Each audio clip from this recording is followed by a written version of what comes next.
So guys, ang ganda-ganda nitong halaman na ito. Pwede pang loob. Anong pangalan nito, Ate Sari? Alam mo ba ang pangalan nito? Anong pangalan? Ganda ng mga halaman.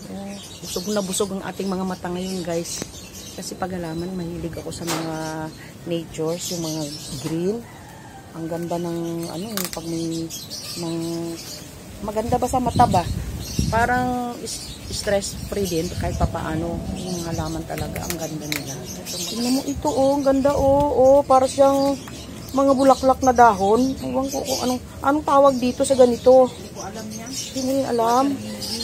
Ang ganda-ganda niya, Ayun. Ganda. May mga bulaklak dito. May saging pa dito. Tingnan mo guys, mayroon pa silang saging dito, na malapit ng anihin. Yan, Sana all mayroong, di ba sa likod, mayroon pang malunggay. See?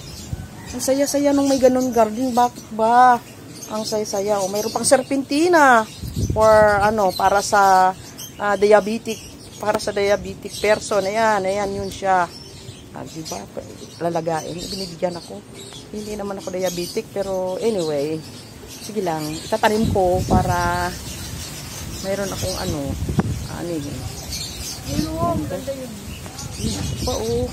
ganda yun. Guys, tingnan mo, yan, ay, ang ganda. Ay, naku, saya-saya. Ayan, parang mayroon na ako yata niyang tanim, May marami silang mga tanim. Yun sa malayo, nakikita ko yun, mayroon bunga ang lansones, guys. Ayun, daming bunga, guys. Paano ba yun? Ipo-focus ko. Ayun, may mga bunga, guys. Nakita nyo ba?